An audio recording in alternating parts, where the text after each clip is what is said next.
All right. Hopefully folks can see a PowerPoint presentation, yes? One more click to get rid of the boxes. Yep. All right. There you go. Welcome everyone to the May virtual membership meeting of the West Seattle Transportation Coalition. Tonight's agenda, we will have a brief welcome and introductions, approve previous meeting minutes for both January and March, and then we will have a conversation with the Seattle Department of Transportation about the Vision Zero Action Plan update and how the city is working to end traffic deaths and serious injuries on our streets. And then we will follow that up with a conversation with the Northwest Seaport Alliance with updates on the Terminal 5 Quiet Zone construction, Terminal 5 Phase 2 construction, and as well as some info about the Puget Sound Zero Emission Truck Collaborative. I'll pause for the recording. If folks want to learn more, they can visit the websites that are on the screen. We will then continue on with old business, new business. We'll talk about postponing elections to our next meeting in July, maybe discuss some future meeting topics, and we'll adjourn by 8:30 p.m. or possibly a little bit before. If you have not been with us before, the purpose of the West Seattle Transportation Coalition is a peninsula-wide organization working to address transportation and commuting challenges for the nearly 100,000 people living and working on the West Seattle Peninsula.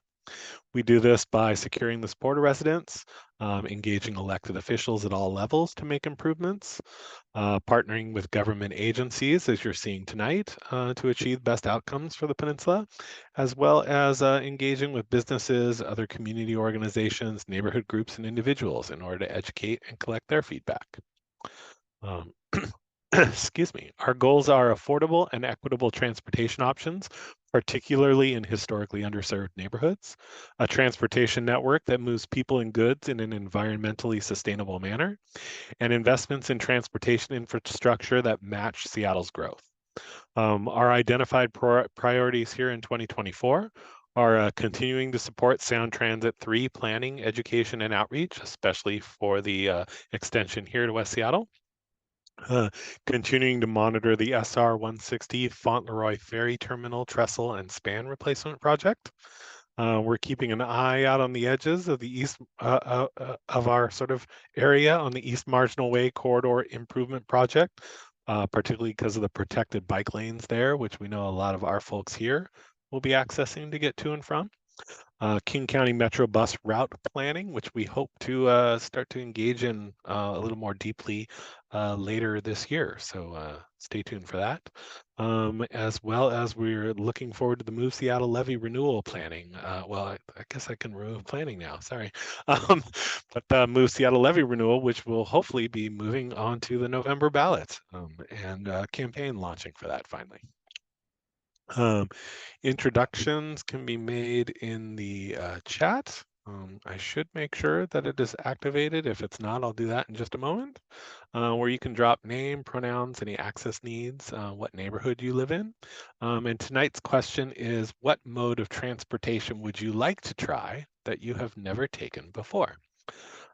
If you need to be added to our email list, you can send a private chat message to me and I can jot that down. You can also contact us through our Facebook page or YouTube at West Seattle TC.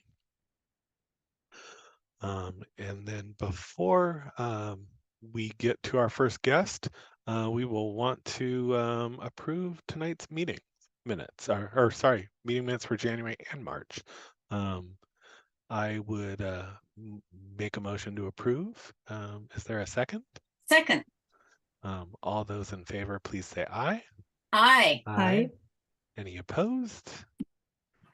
I guess since I'm counting the three of us who are here, there's no abstentions. So we will move on. Our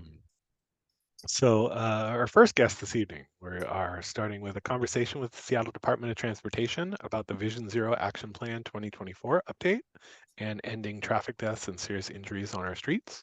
We're joined by David Bergesser, Senior Transportation Planner and Vision Zero Project Lead at SDOT, as well as Jess Kim, who's an Associate Multimodal Engineer. If you want to learn more, feel free to visit the Vision Zero project page on the seattle.gov website. And with that, I will stop sharing because I believe our guests may have some slides to offer. Yes, and I can get those teed up here. So yeah, thanks so much for having us. I'm David Bergesser. I use he, him pronouns. I'm a project lead with the Vision Zero program, which is our safety program to end serious injuries and fatalities on our roadway by 2030. And Jess, do you want to give a quick introduction as well? Yes. Hi, everyone. My name is Jess. I use they, them pronouns. Can I get a thumbs up if you can hear me? Okay. Okay, cool. Sometimes I have trouble with Zoom, but it's cooperating today. I'm a associate planner and engineer on our Vision Zero team. And previous to being on Vision Zero, I was in our capital projects division as an engineer. So I'm here on a kind of a plan engineer role. Dave, I think you're sharing like your whole screen with the notes and the slides. I never know how to use Zoom. Give me a second here. if I can switch the screen. So I know that, you know, we have a little bit of a smaller group here, but we'll have some time for questions, and anything we can't answer, we'll be sure to make note of them and bring it back to whoever needs to hear them. Absolutely. Does that screen share look right too? Yes, looks good to me. Perfect. All right. Yeah, thanks so much for having us. So I have a few slides to roll through, and then, you know, we definitely want to open it up, leave some time for question and answer as well. So yeah, so we're kind of here to give an update on our Vision Zero program. You know, kind of there's been a lot of shifts that have happened over the last year.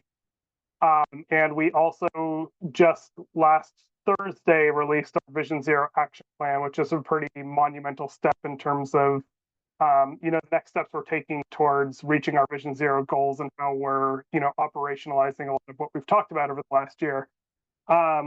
So to start us off, you've seen our SDOT presentations before, you've probably seen the slide, but it's really important to just kind of ground us in, you know, kind of where this work comes from and how we're relating this back to our vision, mission, value, and goals. So we see a thriving, equitable community powered by dependable transportation. And we're on a mission to deliver a transportation system that provides safe and affordable access to places and opportunities. So our Vision Zero program is really focused on that core value of safety, but it's really operationalized through all 6 core values, which are equity, safety, mobility, sustainability, livability, and excellence. And, you know, as we're talking about safety, we're keeping all these other core values and goals in mind, and looking for ways that we can tie in our safety work with, you know, with these other goals as well. So today, I'll give a quick update on, you know, where we're at with Vision Zero, you know, where our current trends are at, how we're kind of building momentum. So over in late 2022, when our new director came on board, we commissioned a top to bottom review of the Vision Zero program, which is our first step towards kind of elevating the safe system approach in our work. And I'll talk a little bit more about what that means and how we're doing that through our Vision Zero action plan. And then I'll talk about getting more to the details of the plan, and talk about the strategies, actions, and targets that we're working towards, as well as next steps and how we are moving this work forward in 2024 and beyond.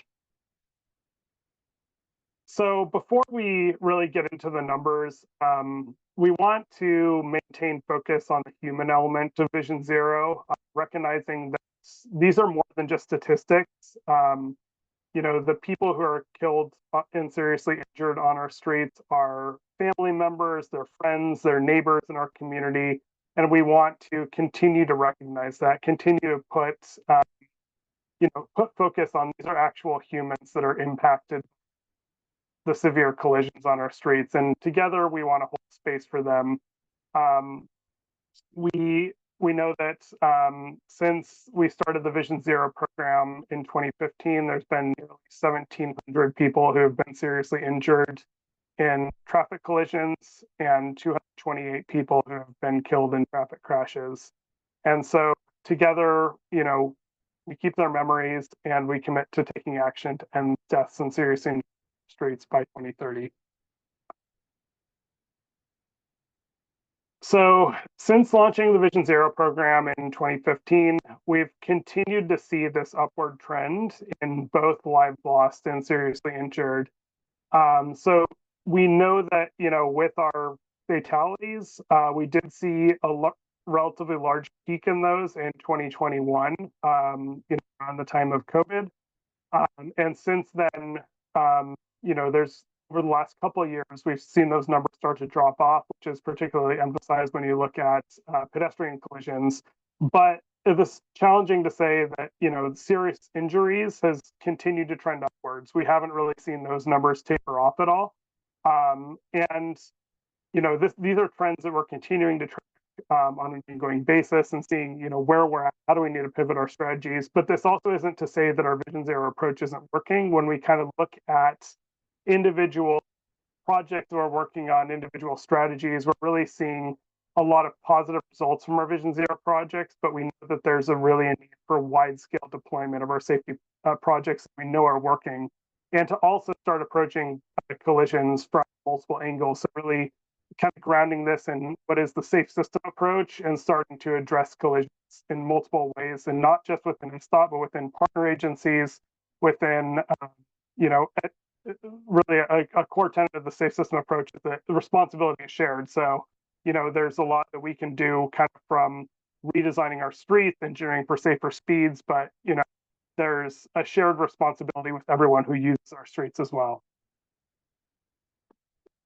And then what we also know is there's been a really disproportionate impact on vulnerable users on our streets. So when we kind of break this down, look at people outside of vehicles, who's most disproportionately impacted by severe traffic collisions on our streets. And this graph in particular shows lives lost on our streets. So people who are walking, biking, people on motorcycles and e-scooters have comprised about 70% of the traffic fatalities that we've seen in recent years.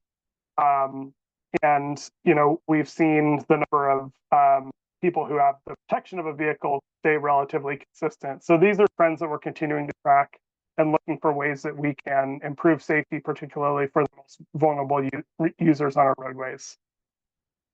We also know that not all communities in Seattle are impacted equally. Communities in South Seattle have seen the most disproportionate impacts from serious and fatal crashes.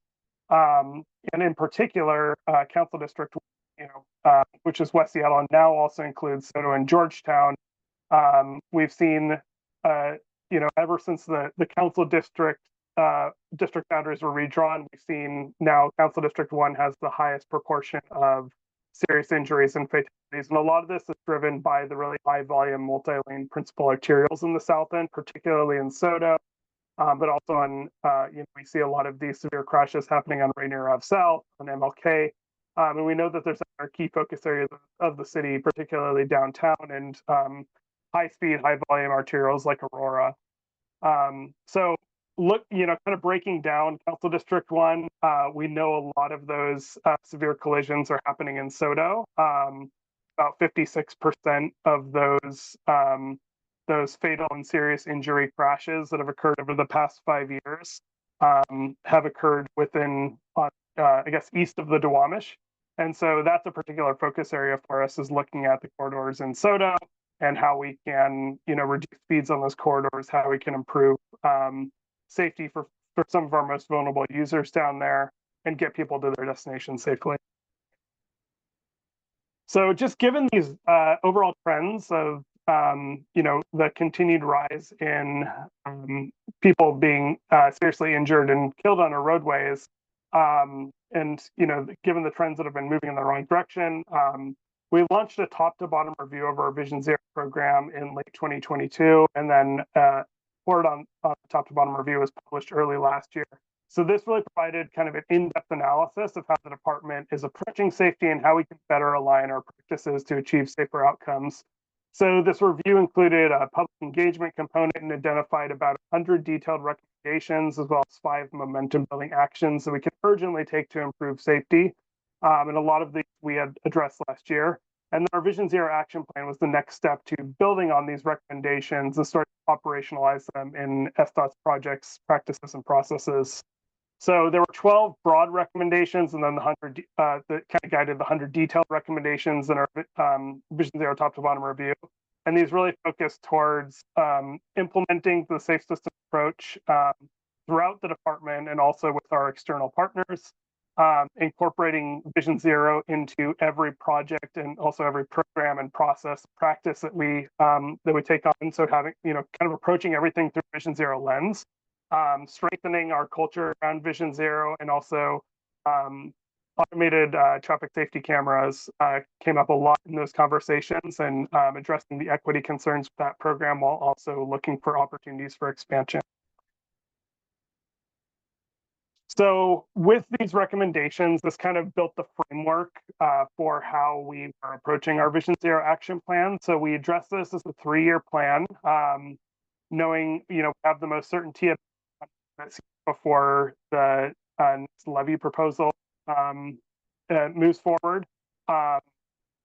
And over the next 3 years, we're looking at, strategies and actions that we can implement that still allow us flexibility to pivot before we reach 2030. But the Vision Zero action plan really provides a roadmap for how we can reduce the number and severity of crashes on our streets, and establishes a really aggressive 3-year strategy for getting there. So there's, I think the thing that's one of the big changes that's different between this action plan and the original action plan that was published in 2015 is it provides really specific and measurable actions for the entire department. So really concrete steps of, here's exactly what we're going to do to start to reduce the number and severity of crashes. So the plan included 22 strategies for 80 actions that all included really specific measurable targets for both within 2024 with our secured levy funding, and then also actions that would go beyond that in 2025 and 2026, knowing that we have less certainty about our level of funding, but would kind of be the delivery plan for those projects would be built from the adopted 2025 to 2026 budget. So we're this year we're still using that secured levy funding, and also looking at how we can continue some of our major projects, things that we know we have funding for, such as our large Safe Streets and Roads for All grant that was awarded to the city last year. And so we're looking at, how can we advance things as quickly as we can in 2024, while also kind of planning for the next few years as we start to deliver more projects. So I think, the biggest shift that we see in the plan is moving away from our traditional 5 E's approach, which was engineering, enforcement, education, encouragement, and evaluation, and moving towards the US DOT and safe system approach framework for safety, which is really recognized in the National Roadway Strategy. And so this approach, it's kind of grounded in building in multiple layers of protection to both reduce crashes and also minimize harm when crashes do occur. So there's 6 principles of the safe system approach. They are deaths and serious injuries are unacceptable, recognizing that humans make mistakes and humans are vulnerable, responsibility is shared, safety is proactive, and redundancy is crucial. And then this is operationalized through 5 pillars, which are safer vehicles, safer people, safer speeds, safer roads, and post-crash care. And we really have the most impact as the Department of Transportation over safer roads and safer speeds. So our engineering controls, which is, street design that, starts to promote lower speeds and, start to separate users and provides, protection for everyone using our roadways, and safer speeds. So kind of the administrative control, regulating our speed limits and looking at potential enforcement options. So, we are there are some actions in our action plan that are kind of geared towards these other 5 categories, and this is sort of how we organize that action plan.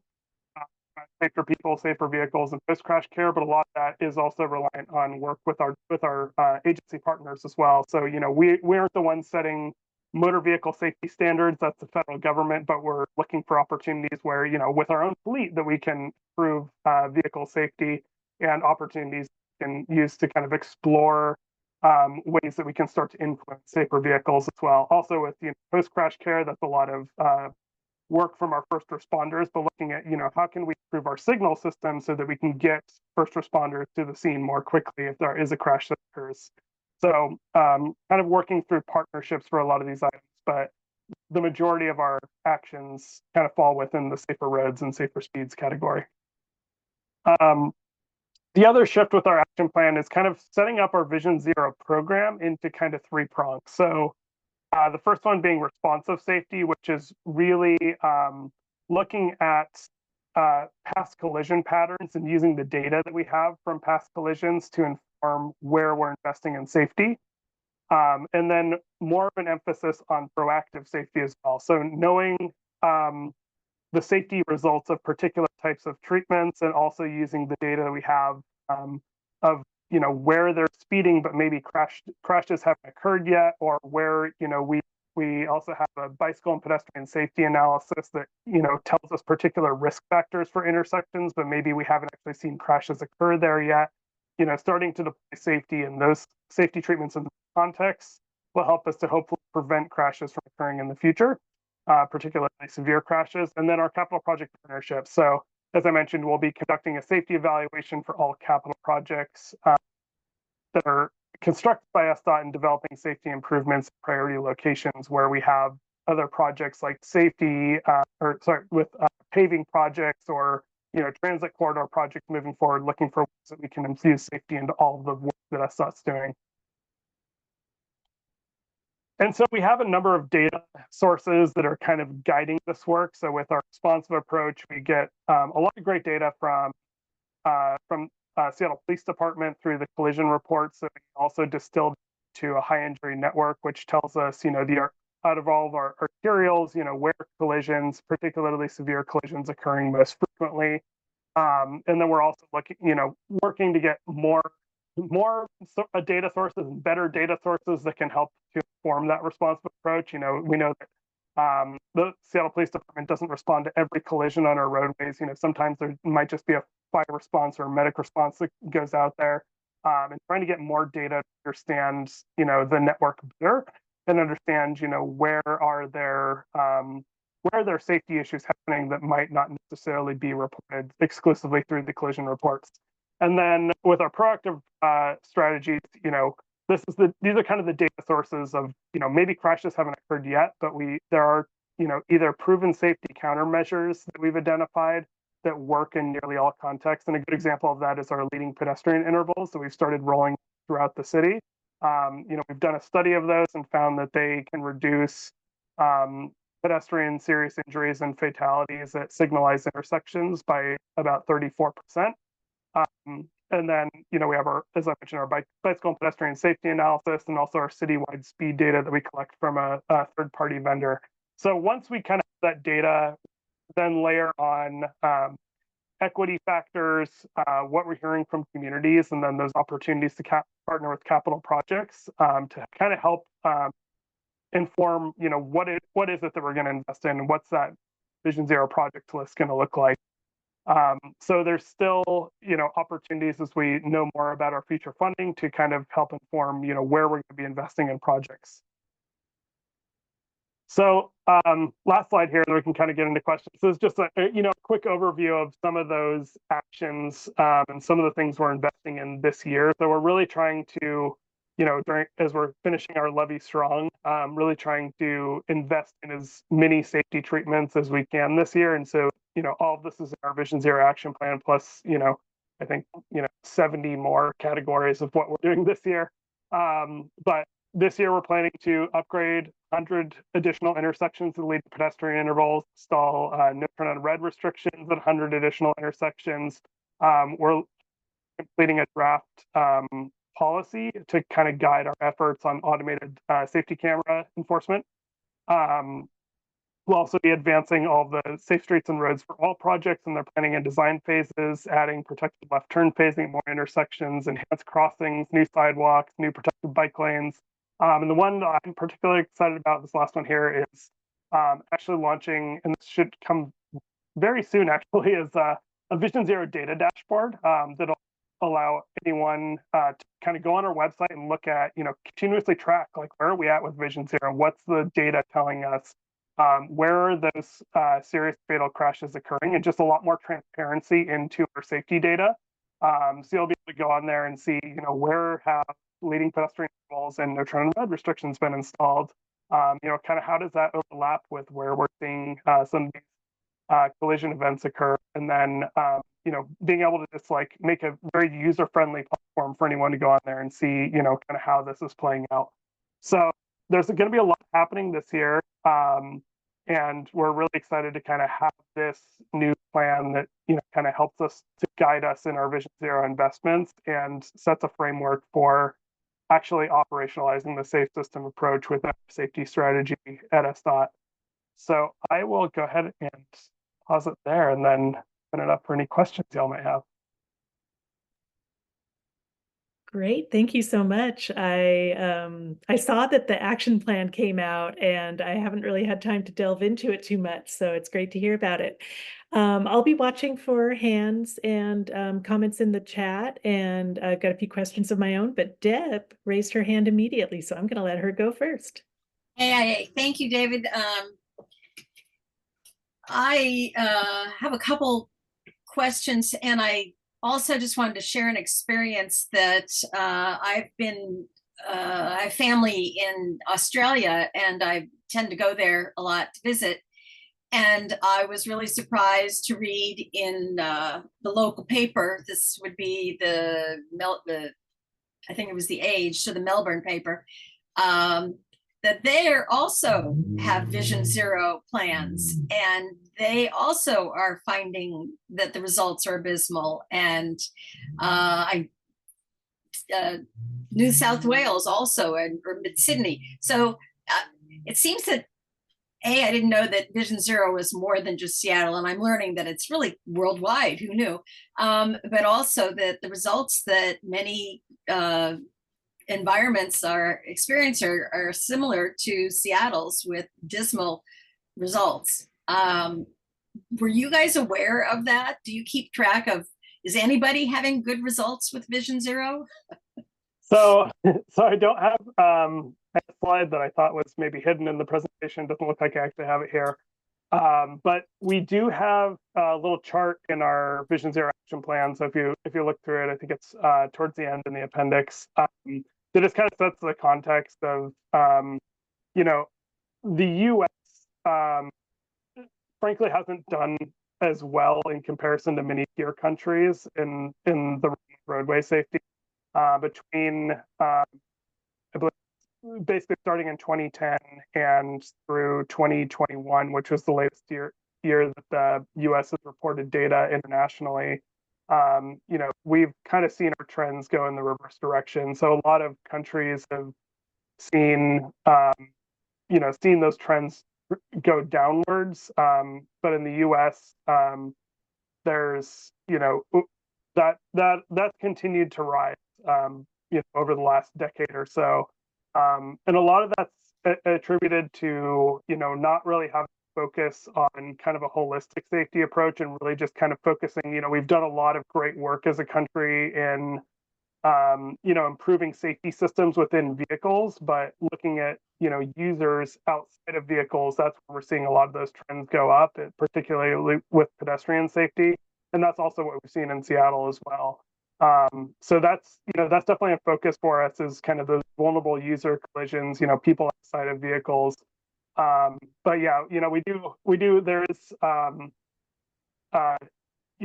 some trends that we track, kind of in relation to other cities. And, there are cities that have essentially achieved Vision Zero, both, in the US and internationally. And can you mention one that we may have heard of?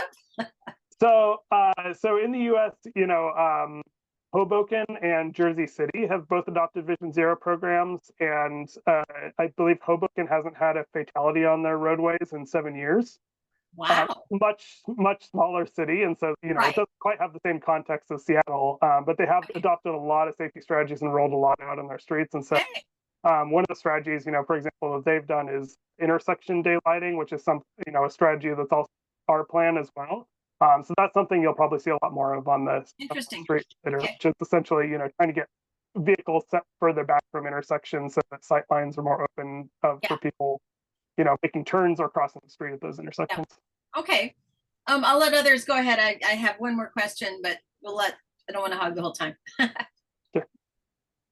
Oh, I could hog the whole time too, but I'll jump in and then I'll go back to you, Deb, unless somebody else pops in.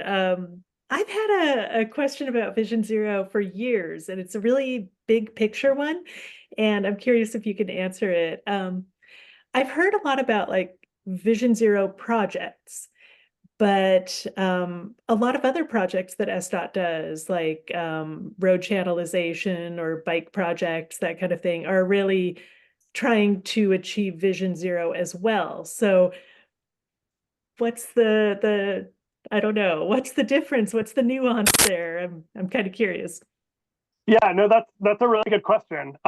So we do have a dedicated Vision Zero program, which is the program Jess and I both work for, where we are exclusively focused on safety, on the safety aspect. So we might invest in a location that no other SDOT programs, really necessarily have, frankly, have an interest in. So if we're seeing collisions happen at a particular intersection, but there's no transit projects, there's no paving projects, there's no bike project going through there, that's an opportunity for us to go in and address particular issues. Versus we also, as I mentioned, look at those capital project partnerships. So if there is, if there are other programs that are maybe investing in a corridor from a paving standpoint, for example, we can look at, okay, how can we make either proactive or responsive safety investments in partnership with those projects. So having the Vision Zero program allows us to be, more nimble in terms of, addressing safety issues kind of on their own. But so essentially we do have a dedicated Vision Zero program, but really everyone at SDOT, we have that core value of safety. So we're really all focused on, improving safety on our roadways. Okay. Does the team work a little bit like consultants, internal consultants to other segments of SDOT too? Yeah, in a way, that's kind of how it works. So we have a process when capital projects are developed. It's a complete streets checklist. So anyone kind of developing those projects and starting, kind of the scoping phase will, can start to pull safety data like crash data, and then talk with our team and say, hey, what are the best things we can do here to kind of address these particular issues? We can kind of advise on those. And so that's one role we play kind of in addition to developing our own projects. Okay, thanks. Deb, I'll throw it back to you. Okay. And I can't decide which one I want to ask. I think I'll traffic impact fees. Now, I know that the city council has not formally adopted them, and I'm curious if this kind of gets into the Vision Zero funding, which is always, any type of funding is challenging, but I'm curious, has anyone ever thought about applying the Vision Zero programs in with the traffic impact fee potential? I know that traffic impact fees is a program that, is from the state level and that cities could do it, but do you know if there's any potential of using Vision Zero funding ideology, if you will, where someone who's having an impact pays into a pot? Is there any potential for Vision Zero to take advantage of that?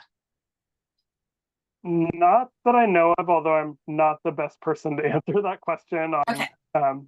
on kind of the finance side. So Okay. we'd have Fair to check on that. Okay, I'll ask someone else later on. Lastly, then, you talked about automated safety camera policy is something that's being looked at.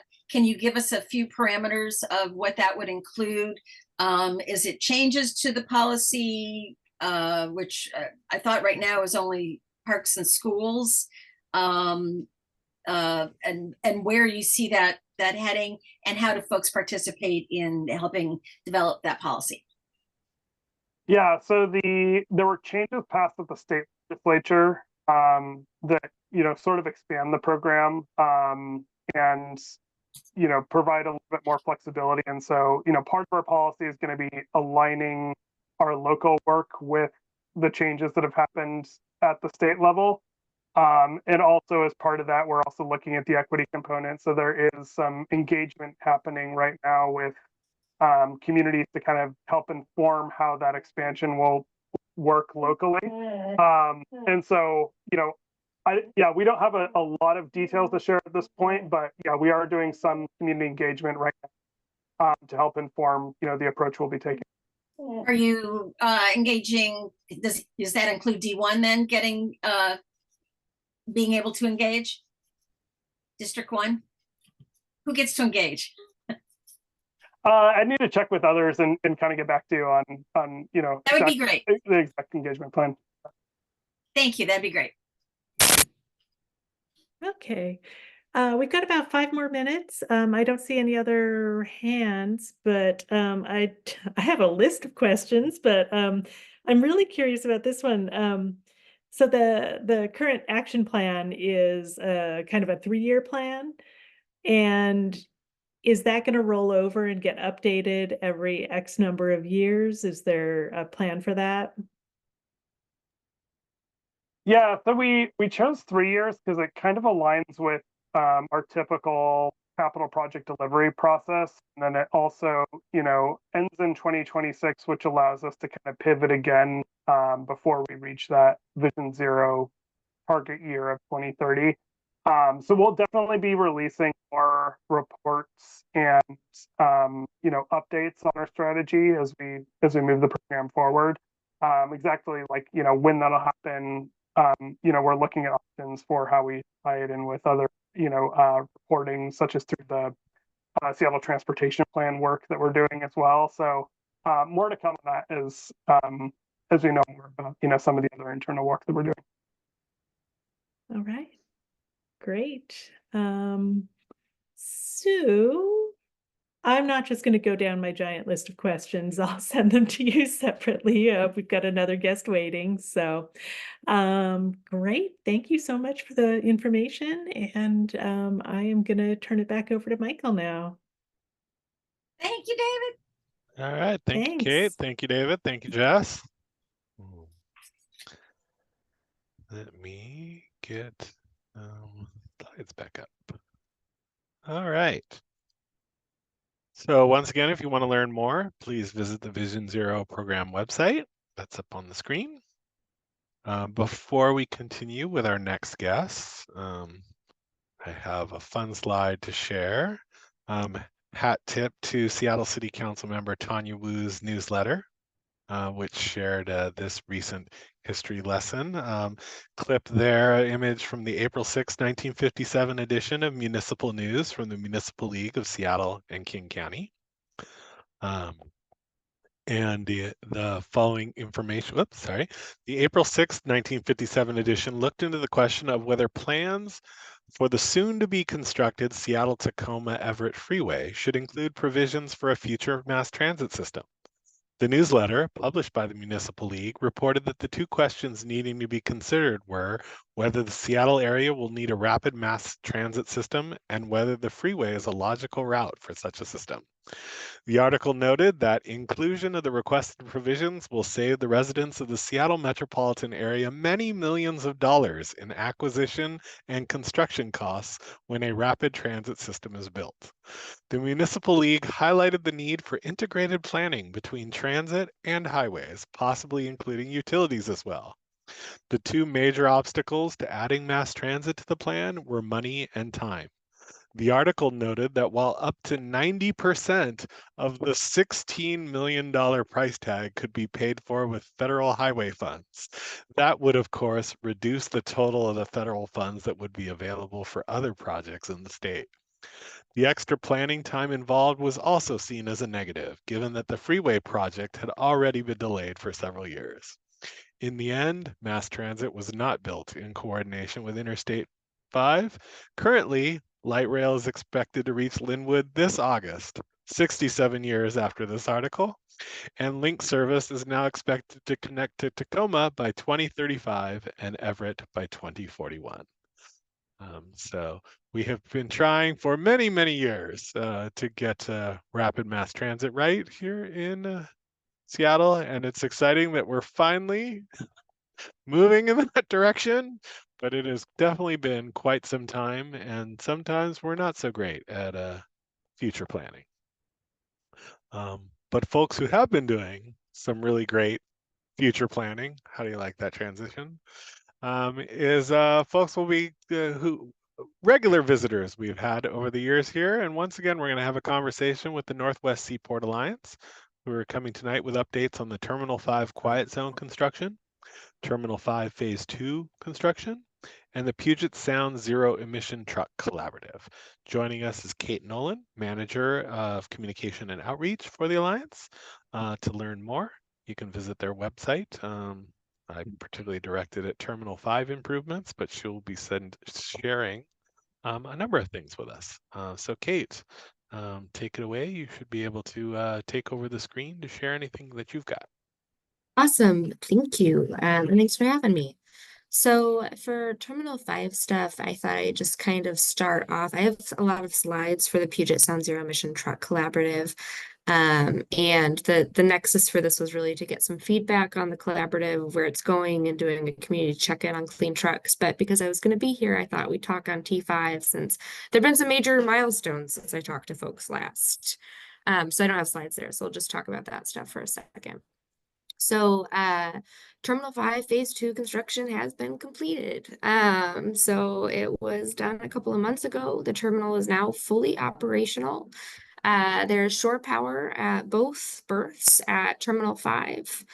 And yeah, major milestone. So the entire terminal has been operational. We had our first dual call with a vessel at each berth about a month and a half ago. So it was really cool to see the terminal fully utilized at both berths. And the quiet zone construction is also very near completion. So that was scheduled to be done in the middle of this year, and it looks like it will be done on schedule. So we're about a couple months out from full completion of that project. So those are really high level updates on Terminal 5. It's done, and it's almost done, are the short line items for those two major projects. So now I will share, give me one second. The sidewalk certainly looks really, the new sidewalks Yeah. and curves and things around there look really good. That does feel like the most visually noticeable part of it so far. The noise one's going to be very different. Let me see, sometimes presenting where I can see. Give me one second.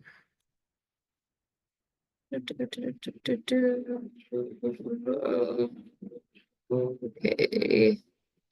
So sorry.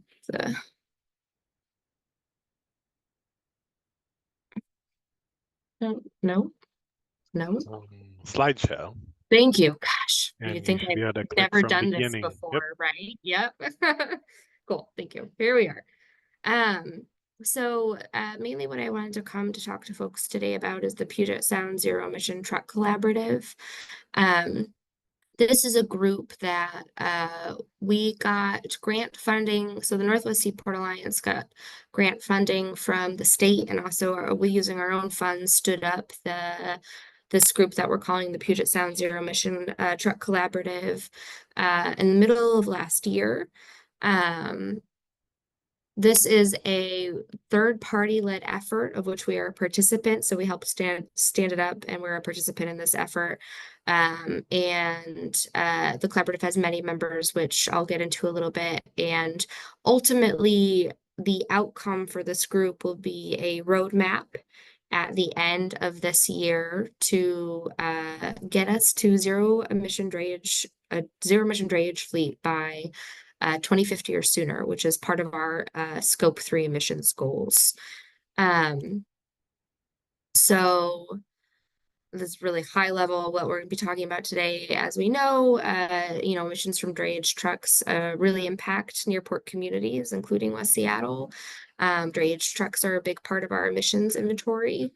And the areas circled are kind of where the biggest impacts to air quality are, though those emissions come from other activities outside of drayage.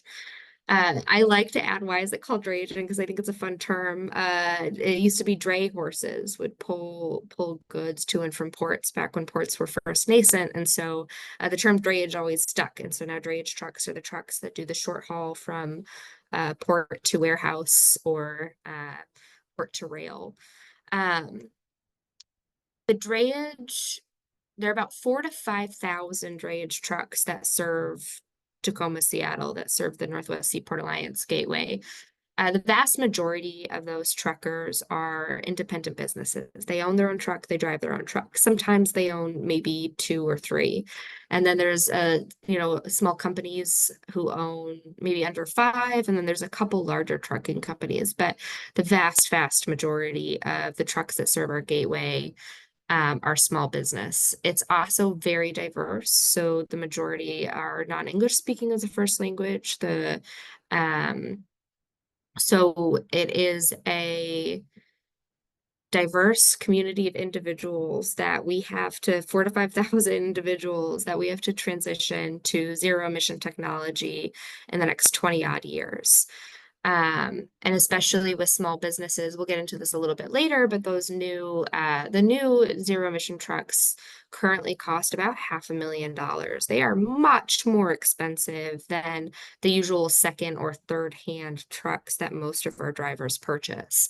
And so when you're a small business, you're a small independent owner operator who has a truck and makes your living that way, a $500,000 capital expense is not really a possibility for that business.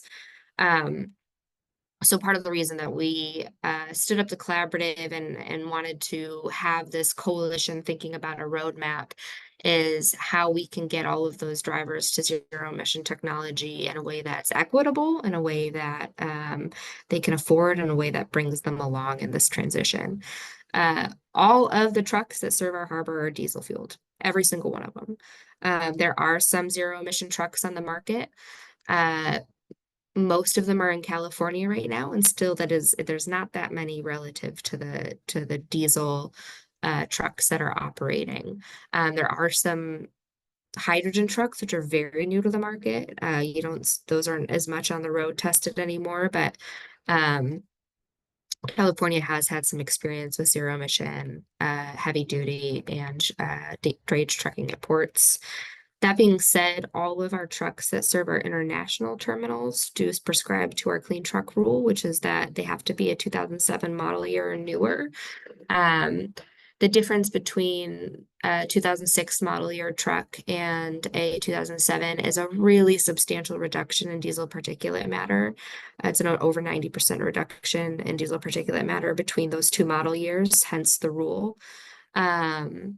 That rule will apply to our domestic terminals as well at the end of, I believe at the end of next year. So that is, most trucks that call are going to be calling our international terminals. If they want to pick up or drop off goods, they're calling the international terminals. The handful that might not apply to the 2007 clean truck rule that are only calling domestic is going to be really small, but that is the last group we have to transition over in this round of clean trucks, which is just getting them to this diesel particulate matter reduction technology, and then we'll go to the next phase, which is transitioning everyone to zero emission. So even if we could buy the trucks today, again, they exist and they're expensive, but they are becoming commercially available in a way that that makes it possible to purchase them. We just don't have the infrastructure yet for truck drivers to be able to operate the business the way they need to. We don't have the charging infrastructure for them to be confident that they can, they're confident in their ability to go to a gas station, and they need to be able to have the same level of confidence in accessing charging for their trucks. I think I already kind of talked about this. These are two options right now for what a zero emission truck looks like, and it's battery electric or hydrogen fuel or hydrogen fuel cell trucks. These are some examples. We pulled these a little bit ago, so there's some new examples on the market. This is a market that is rapidly evolving and kind of changing, but it shows kind of some of what these are all electric and what the examples are out there and their max range in miles. A lot of drayage drivers do pretty much solely drayage, but they like to maybe have the option to do long haul, and some do both long haul and short haul. And that mile range becomes really important if you mostly use your truck to serve the ports, but if for some reason it's a slow week or you want to do something else, you need your truck to be able to accommodate a range of different types of hauls. And so 198 miles is not going to cut it if you then have to stop and charge for a few hours. So I think I've high level talked about some of these. The trucks aren't really affordable. We don't really have the infrastructure. A lot of these companies are very small and don't necessarily have the capital to invest in this much more expensive technology. That being said, the scale of this problem has begot a lot of attention to the problem. So, there's a lot of federal and state funding becoming available specifically for transitioning different parts of ports and also trucks specifically. Yeah, Michael. Yeah, I just had a quick question while you're here. Yeah. So, help us understand, you've got the challenges. So a high percentage is right, these are individuals who own their own truck, right? So that makes it so I guess it's not like we have a big corporation where we can incentivize or lean on to upgrade their entire fleet. We're essentially having to look one by one to reach out to each individual driver. Yeah, that's exactly right. I mean, it's probably less than 10% of that 4,000 to 5,000 truckie fleet are mid to large companies. Really about 85-90% of all of them are going to be folks who own 5 trucks or less. So it's definitely a challenge, and they are independent. We don't own the trucks. We don't contract with the drivers. We lease to the terminal operators who have cargo owners who find truckers through usually logistics. I mean, there's the network is we're at the Seaport Alliance not contracting directly with truckers. That being said, through programs like these, we have really strong relationships with truckers, and we're really the nexus for that policy shift. But yeah, there's no just one big company that we can say, hey, you need to invest in transitioning your fleet. And I almost prefer to be interrupted. If you have a question, please feel free to ask it. You don't have to wait till the end. While we're there, we can always further discussion on any of these points. Sounds good. We'll keep an ing on the chat as well if people have questions they raise. So there's federal and state funding. We just received 2 federal grants, one from the Highway Administration and another, which I'm so sorry, it's escaping me, the awarding agency right now.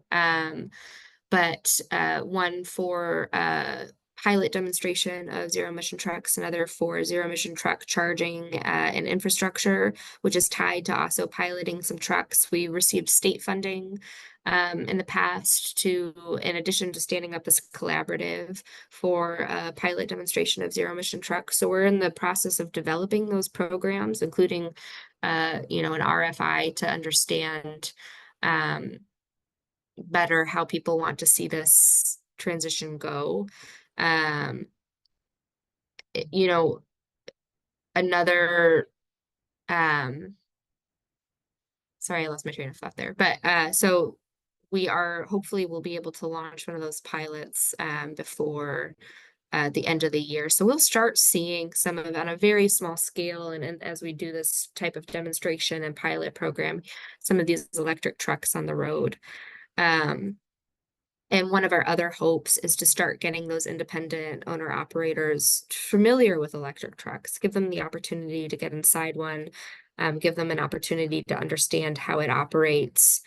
The cost prohibitiveness of these trucks is not the only challenge. You know, in addition to the infrastructure, it is much higher insurance costs. It is, you know, drivers not understanding, like, if they do their own maintenance, then they're not going to know how to do maintenance on an electric truck.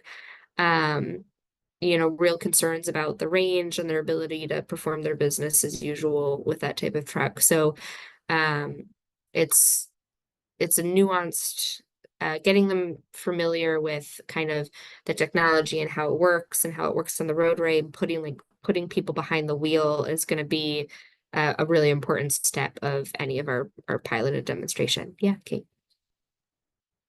Yeah, I'm curious. I imagine that a truck charger is a completely different beast from what you would use to charge your car. Yeah, so the a whole. I don't think they're wildly different. I'm going to be honest, Okay. because we don't have any. I haven't seen one, so that's something I should, from what I've seen in like deep photos of depots of like places that do have them, it's not too wild. They probably need, if you're charging like 200, that's a high number, but if you're charging, you know, 100 semi trucks overnight, that's probably going to be a little bit more energy, but then you can also slow charge them. So it's Uh-huh. probably less energy than like a fast charge system still. And But of it's course, something, there's the geometry situation where a yeah. truck has to be able to park at a charger. Yeah, and so like the Yeah. depots I've seen, they have like in photos are like there's like a line down, and then the trucks can like come in and plug into the truck. So I think it's a little bit larger, but I haven't seen one in person. So Like the um, chargers up in Alaska at the North Slope where they hang from the wires hang from these overhead things and trucks and your pickup truck plugs in. yeah, yeah, that sounds Okay, pretty cool. I know yeah, that's how the another electric, whole. yeah, that's how the electric bus depots work, and I've Okay. seen those. Oh yeah, it's going to be a lot like that. Makes sense. Thank you. Yeah. So yeah, and so the last point on opportunities is we're not piloting this with a lot of this has already been tested. Costs are starting to calm down, lower a little bit. Policy in California has really driven the manufacturing need for zero emission vehicles and also like their implementation on the roadways. So we have been able to get some lessons learned from how that's rolled out there, both for the positive and learning how we can implement in a way maybe that serves our truck drivers better. So this is just, I don't remember why we put this slide, but you know, as we've talked about, there's a lot of different challenges with this particular major transition. Our relationship with the truckers is not a direct one. It's through our operations, and so it's one of the reasons that we really wanted to stand up this collaborative, is because we want to get all the people who are in this ecosystem, which is vast, in the same room. And so that includes, we have truck drivers, we have groups that represent truck drivers, we have those large trucking companies, the few that do exist. Utilities are participating in the collaborative, so both Tacoma Power and Seattle City Light, local municipalities, the truck manufacturers are also participants. So really, really broad, from the charging to the power to the manufacturers themselves to the truck drivers that are driving them. To the policy makers or influencers that are going to be developing the policy needed to make these land changes and get these on the road. So it's a very broad group. And yep, this just kind of talks about what we're hoping to see in the roadmap at the end of this year. The collaborative has already met quite a few times, and usually has a different focus, whether it's we also have community members from both harbors, from the near-port communities whose air is most affected, sitting on the collaborative. So we've heard from community members, we've had panels with truck drivers, we've had panels with the manufacturers. We've had panels with like the utilities talking about kind of the transmission side, and is the grid going to be capable of handling this additional load of electrification? So just really trying to round out the complexity of the issue and what will be the complexity of the solution.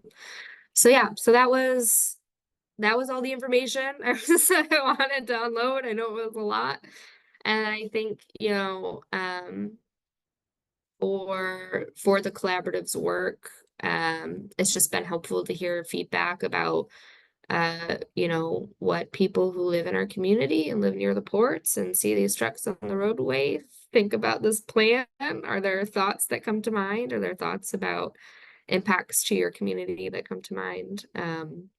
So I wanted to keep it informal, but give people the opportunity to ask questions and share any feedback you might have about where this program is today.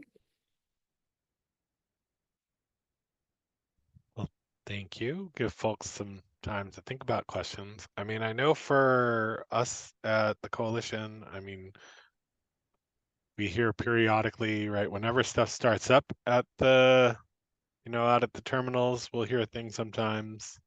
We hear about noise, or we hear about, you know, smell. So emissions is a big issue. So I'm sure, you know, moving towards zero emissions will be a huge deal. I'm kind of assuming that electric cars or electric trucks are going to be quieter, similar to how electric cars are quieter than fuel engines. So presumably that'll be a big plus as well.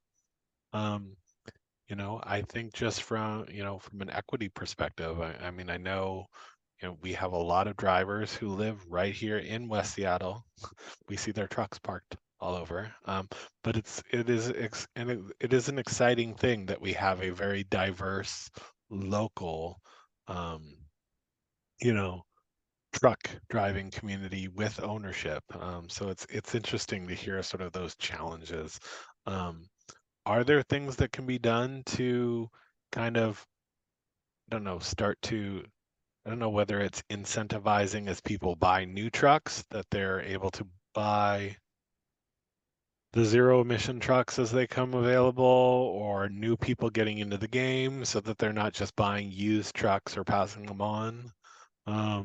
Or are there options for, I don't know, some sort of, I don't know, pride of place, special placement that, like, as people, like, can you begin ratcheting up sort of requirements, and then if people meet those requirements, perhaps they get a special lane, they get to jump the queue to get in, they get to, you know, sort of access the benefits of faster access, faster delivery, better deliveries, better paying deliveries, and that slowly begins to incentivize people to move towards that and plan for that. Like a really large carrot. Yeah, that's great. That's feedback that we've heard before, is, you know, what are ways to incentivize. And so that's a really, I like the way you phrased it. So that's a good, I took a note on that.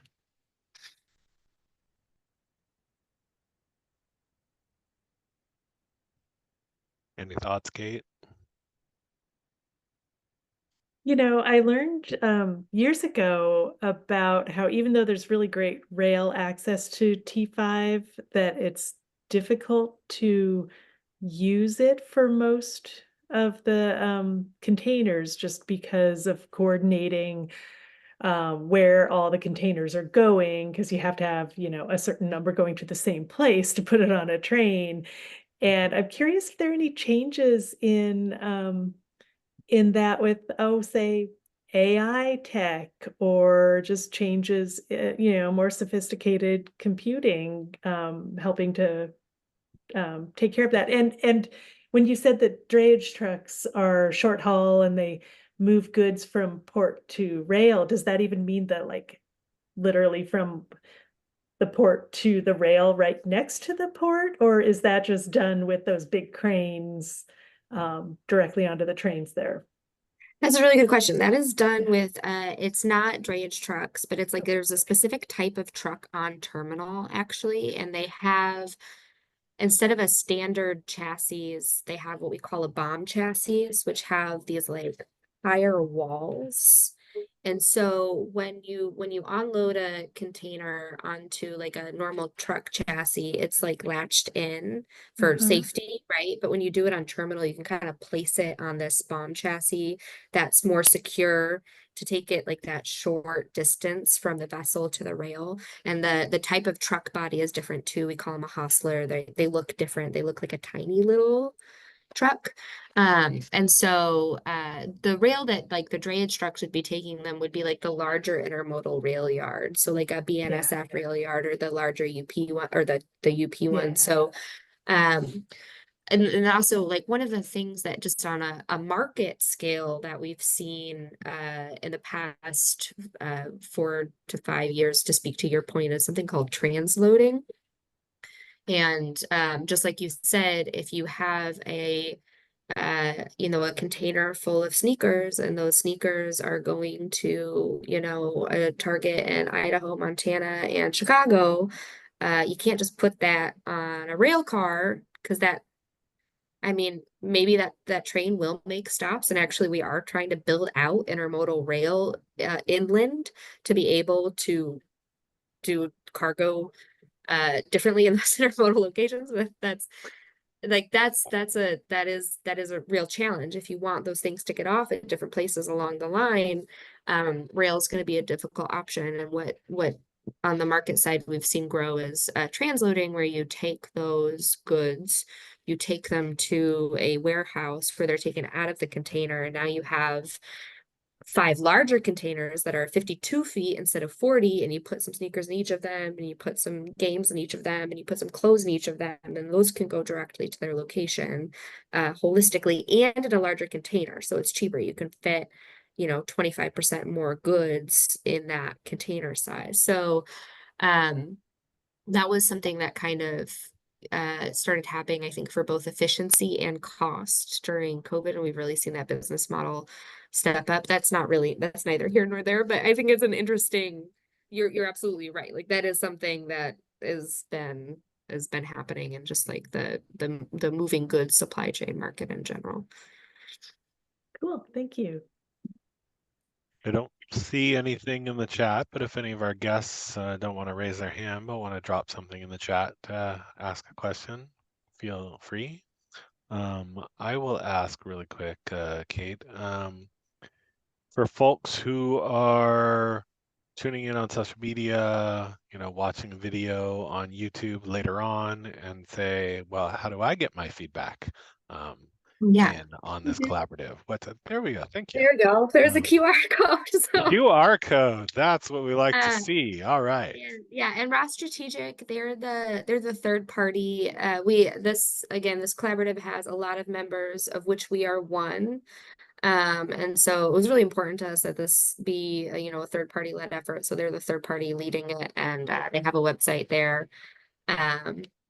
And you can see all the upcoming meetings, and there's a list too if you want updates about the collaborative meetings. Public can attend, and so if you email me, I will make sure that you're on that listserv. And then if you want to just learn about future meetings or attend them, you're more than welcome to. They are public. Yeah, Kate. Hey, I have a non-truck question. Okay. To the T5 stuff. Shore power, are most ships using it? Yeah, so vessels that are shore power capable should be plugging into shore power. And so I haven't asked this in a while, but I think the number that I heard last for the fleet that calls T5 usually is about half are shore power capable. So all of those vessels will be plugging in. Okay, great, thank you. Go, Deb. Yeah. I'm going to jump in and just say I'm really glad that this alliance is has been formed. That you're all collaborating. It's a really valid thing to be working towards, and I'm just glad to have the report. It sounds impossible too. So are you aware of other port communities that are working on the same topic? I mean, you've got a lot of California, Yeah. but what do they do on the East Coast? They just let it, bring on pollution. That's a good question. Outside of California, I just think because like they're our closest and most comparable market, policy wise and location wise. I don't know that much about the East Coast, honestly, and it's probably a good thing for us to look into is what other ports are doing nationally. I haven't heard of any programs as constructed quite like ours is so far, or as far along as ours is outside of California. But I also haven't looked specifically, so I'm gonna make a note to maybe do a little digging there. Something like Rotterdam or something that's so huge it blows your mind to think about all what they've been doing, and maybe they're just older and have figured it out, or maybe they don't care. I'm just curious. Yeah, I'm always, especially international ports, it's really it's really fascinating to learn where they are on certain things. Like hydrogen is another one where it was really surprising to learn how far ahead the Port of Busan is on like hydrogen implementation. So it's like wow. It's interesting to learn about that stuff. So that's a great point. Yeah, it blows my mind to think about it, but I'll be looking for those, where to put that huge charging station, that semi-truck charging station. Yikes. Yeah, we are internally, in addition to the work with the collaborative, which we've done some surveys to try and determine where truckers are parking now. We know some of them park on the street where it's going to be hard to get charging infrastructure there. So, but from what we're learning is the vast majority of them, another issue that we didn't talk about with these expensive trucks is security. Truckers are already kind of concerned about the security of this asset for themselves. And if it's a very expensive electric truck, that's even a bigger one. So though even if it's a lot of them will park in like company yards, even if it's not their company, usually they can like lease parking space, or if they contract out to just one company, which sometimes happens, they'll have a space in that yard. So there may be some we don't know yet, but there may be some earlier wins in being able to like partner with existing truck parking locations and instead of like trying to find the real estate to build out truck parking. I mean, I'm here in Morgan Junction. We have City Light has taken surplus property, and they're going to be putting in electric charging stations. And yet the way they've designed it, and this is City Light dealing with this, the way they've designed this, there's no way you can I don't think you could get a semi in there, even if it didn't have a cargo with it. So it seems like an opportunity for folks to be connecting with each other, since someone's running ahead and wanting to put in all these stations. It'd be nice if they served a lot more than just the Teslas. Yeah. I mean, I would definitely love to see two things. One, I would love to see, and this isn't really specific to ports, but I'd love to see a lot more being looked at, sort of how do we combine solar panels over parking lots, solar panels over places, that both are allowing people to actually park and charge with solar power, but even just general that kind of cover. And then also, feel like the city's tried off on in all sorts of ways to consolidate parking, but you could see similar things with trucks. Like we have lots of large kind of shopping mall, Costco, Sam's Club, sort of things that are, these huge parking lots that are filled during the day, and then the store closes, and they're no longer filled. So imagine if we could get some whole kind of collaboration where you've got people are parking under shade, that's solar panels up above, their cars are charging, they go home, and then at night, there's some deal worked out where truckers are pulling in, dropping their trucks off, and the trucks are charging overnight, and then they come in the morning and move their trucks, and they're gone before the store opens, and you've got that kind of turnover happening back and forth, and then we're not, we're better utilizing our land, we're better utilizing our power at different times of day, and that's the sort of thing that I imagine we have to be thinking about as we look forward to the future here. Yeah, absolutely. I really like that. That sounds really cool, Michael. You're welcome. Watching lots of futuristic documentaries, I guess. I saw John joined us. I don't know if he's got any questions to toss in. Otherwise, not seeing anything in the chat. If we want to wrap up and let you get on with your evening, Kate. Sounds good. Thanks so much for let me hang out with you guys for a little bit. So Yeah. Thanks, Thanks. We always like to have the ports here. So okay, bye.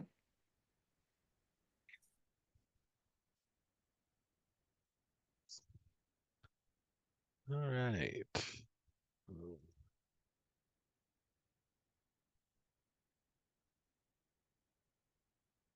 Once again, to learn more, you can visit nwseaportalliance.com.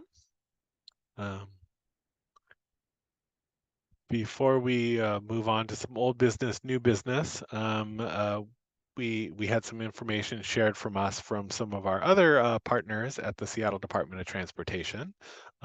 If you are not already aware, I know they've been their outreach team has been getting out to events. I know the blog has been reporting on it. But do you live, work, or play in or near Highland Park? Would you like a better way to bike, walk, or roll to the Duwamish River Trail? Seattle Department of Transportation wants to hear from you. They shared with me this website that goes directly to the project site. And they're gathering lots of information right now, and they couldn't be with us tonight, and they said, well, we can't, July is too late to come because they are trying to get your information on how they can improve the path along Highland Parkway Southwest by June 15th. And there are a few options. You can take a survey. I've got I should have tried to turn it into a QR code, but there is the website there, and so it runs to that number there ending in 4, and then / Highland Parkway SW connection.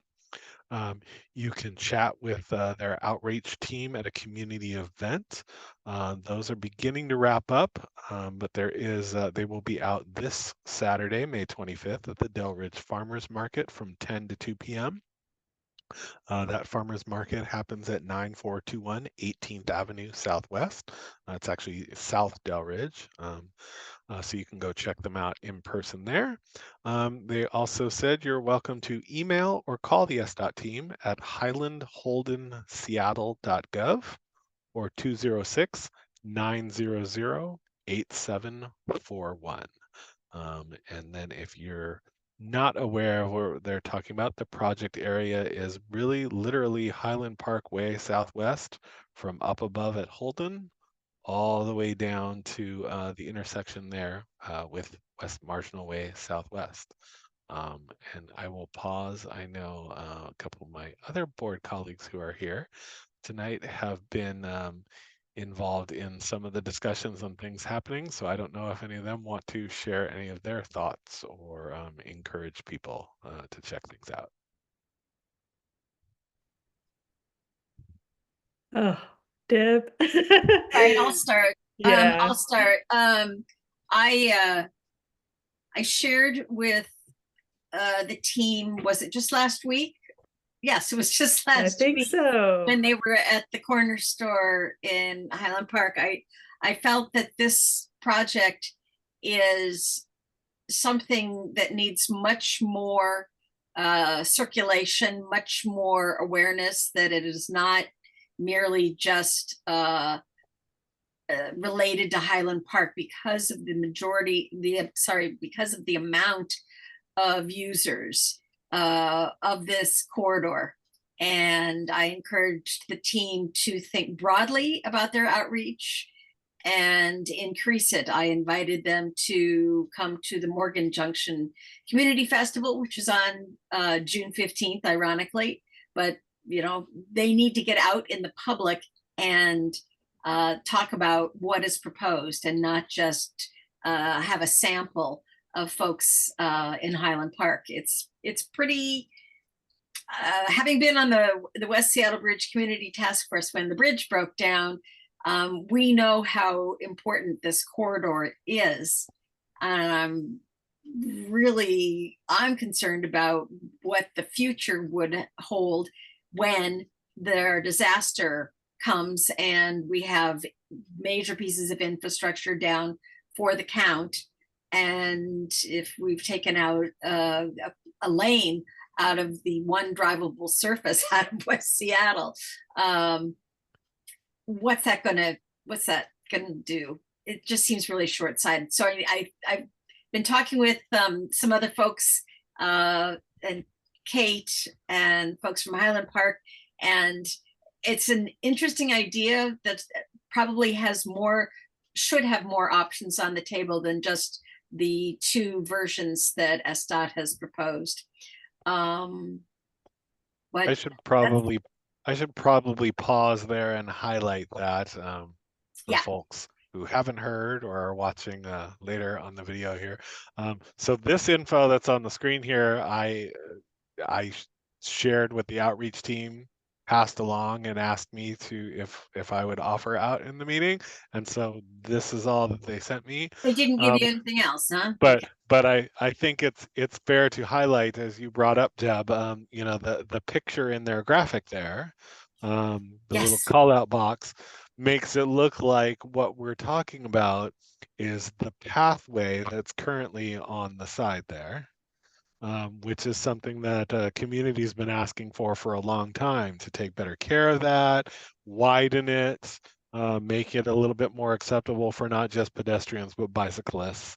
But one of the proposals that is in the mix right now for this project isn't to just widen that path, but is to actually take away one of the downhill lanes from about halfway down the hill all the way down to the intersection, in order to sort of bring the bike lane down into use what's currently street space for bike and pedestrian lane.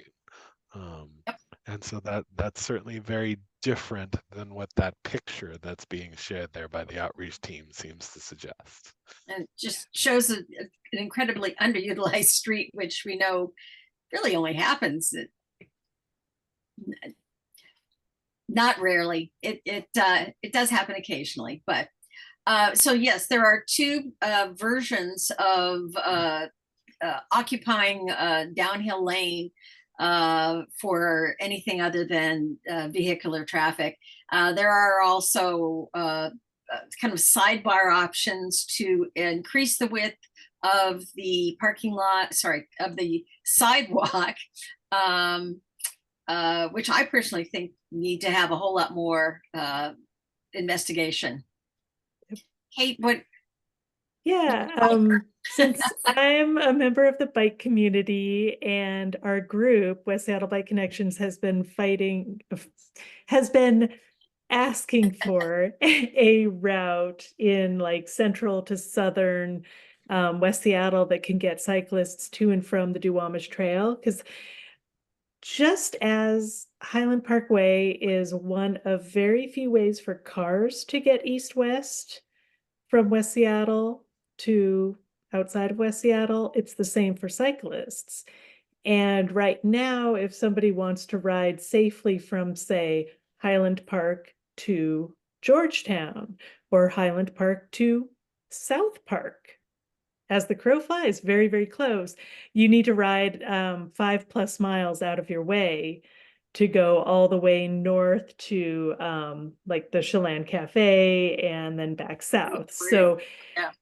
even though it's a really daunting hill, this could be a really important bike corridor for the people who need it. So that said, we don't necessarily want to be responsible for a lane getting taken away. Our preference would be a widened sidewalk, hopefully with some other sort of traffic calming to keep the cars closer to the speed limit, because they definitely don't right now. One thing that I I'm gonna mentioned, see how this goes on the fly here. let We'll me, see.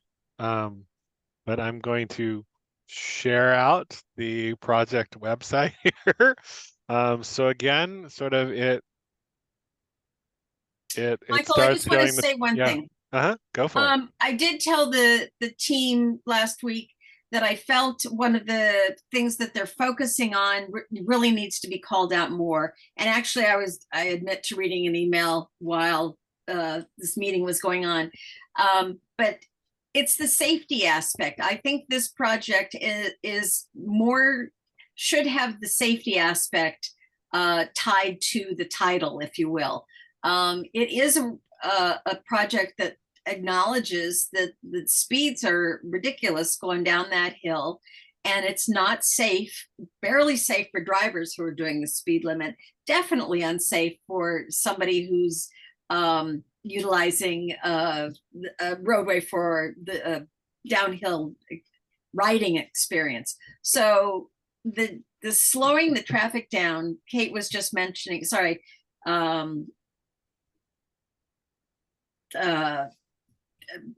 someone from Highland Park was just mentioning in the meeting with SDOT last night that they did admit that it is really a very important safety program, safety proposal. So that's going along with the connection project. Yeah, I think we can see that in this photo they've chosen to feature here, that shows the current condition. We see there's a bicyclist who's not on the sidewalk because there are lots of problems with that sidewalk. So they have chosen to ride in lane. And we see the posted speed limit there, but we all, I think, know that very few cars are going 25 or even 35 down that hill. And so if cars are flying by this bicyclist at 35 miles an hour or more, that's a really unsafe current situation. Around curves. I will call attention. Oh, and I forgot to do this on the slide. There is a version in Espanol that people can go to the website and click. Link on the website to the survey, the graphic they shared with us, and upcoming events. But it details the project overview and goals, and talks about the current conditions. And there then we go. down There's your options. Here's the current cross section with 2 travel lanes coming up hill and 2 going downhill in the existing path on the side. This also, we should call attention. There's at least 1 bus stop on the hill. There's multiple bus stops. There's multiple bus stops on the hill. both sides. So that further complicates the issue here. Yep. Sorry. As we look at the next map, so they show here on the map where there is bus stops, and so what they are looking at so here are the current conditions coming down the hill, streetscape, and then what they are proposing. Here's option 1. Option 1 is a downhill protected bike lane with a concrete barrier, which increase safety, but now we only have 1 travel lane going downhill. One other option then is, I think this is still continuing that with a pullout for the bus. Pullouts into the bike lane, the downhill speedy bike lane. This one is that doesn't seem good. Yeah, we don't like that. Key points to consider. I'm going to skip that. Option 2 is a multi-use path, which does widen the existing area, but in order to accommodate that and create some buffer, still brings out the curb and reduces the travel lane. Yep. And this is how it would look as you approach the intersection. Although I guess this would keep buses in lane then as cars are speeding down the road. Yeah, But I guess they do that now. So and there aren't but many of there's them. another lane to go around, and so now Mhm. potentially there's Yeah. nowhere to go around. Okay. Key points to consider, we'll skip that. And then option 3 they list as a combination of options 1 and 2. Yeah, it's just Uh, one No then pictures. two. Just Oh, yeah, just and no one then picture. two. Okay. Literally. Yeah. I know one thought I had is there some reason we can't take one of the lanes going uphill instead of one of the lanes going downhill? But then I guess part of what we're trying to address is speeding cars. So And the uphill with there are a lot of semis that go uphill there and they cannot get up to car speed on that grade. And so I think I mean it's the same situation where you might have to slow down or, stop behind a bus or whatever, but the trucks are very slow heading up that hill, And buses. well below the speed level Yeah. limit. Yeah. Needs in many people's opinion, it needs Yes. more evaluation and more deliberation and more And stuff. what I was told is these are not the only alternatives that will ever be. This is a starting point. So take that as you will. Such as it is. all right. Well, so again, if folks want to go and speak in person to the outreach team, there are options to do that Saturday at the Delridge Farmers Market. And or reach out to them by email or phone, or take the survey and let them know what you think. But it did seem, as we were talking, a little unfair to just go with this photo here. So making sure to call attention to people if you got ideas, if you like it, if you don't like it, how we manage to squeeze pedestrians, bicyclists, buses, cars, semis, scooters, anything else we can think of through along a very steep slope with drainage issues. Yeah. I feel like that is why the West Seattle Transportation Coalition exists, because we have lovely little unique spots like this here. It's not a one size fits all. Going up and down these canyons, if you will, is not a one size fits all thing. I was over in going over to Columbia City and taking the Columbian Way route, which has had a lot of this thrown onto it. And it was a very interesting experience, but they're not the same types of hillsides. So. All right. So cool. I'm glad we got to talk about that. On our business. I didn't have any old business to bring up, so if anybody else has anything to bring up, feel free, but I figured we had some time to spend wandering through a website there. And if not, we'll move on to new business. Our next meeting is we did say in our last meeting, and normally according to our bylaws and things, we would hold board elections in this May meeting. We have over the last year, we have had over the last couple of years, we've had some of our board members leave for health reasons, time reasons, etc. And so we're getting a little small. I don't think particularly small for an organization that operates like we do, but historically we've had a rather large volunteer board. So I would like to make a motion to postpone elections, not for any particular concerns with anybody, but really just I think that we've identified some opportunities of people to potentially recruit, and I think just spending a little bit more time trying to do that would be worth it. So I would like to make a motion to postpone our elections to the July meeting unless anyone objects for some reason here. I'll second that motion. All those in favor, please say aye. Aye. Anyone opposed? All right. Yeah, I'm working on some business possibilities, working on possibility a very interested person in Highland Park who I'd like to sort of reel in if possible. Okay. I should reflect for the record that our board member John Wright, who joined us, said aye in the chat. And yeah, I don't know if other folks are also pursuing any ideas for board members and things like that. I also wonder, Deb, do you think, I don't know why I hadn't done this already, but should I reach out to the D1CN list and sort of say, like, if folks are willing, I'd love to do a little sort of tour around some of the other community network organizations and remind some of them who we are and what we do and hand out an updated I'm glad to talk about sheet that offline. yeah. You bet. Yeah.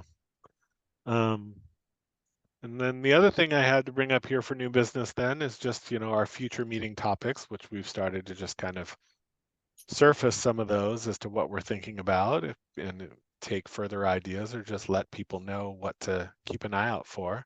I'm excited by the thought of July being a bit of fun, maybe trying a hybrid meeting again in maybe a local bar or, coffee shop. I don't know if Kate wants to try, Ryan was Packer from the Urbanist was unfortunately fell ill the last time we had him slated, but I'd love to get back to trying to push a chat with a reporter series and invite Ryan to come and talk, and that might be a fun thing to get people out to an in-person event.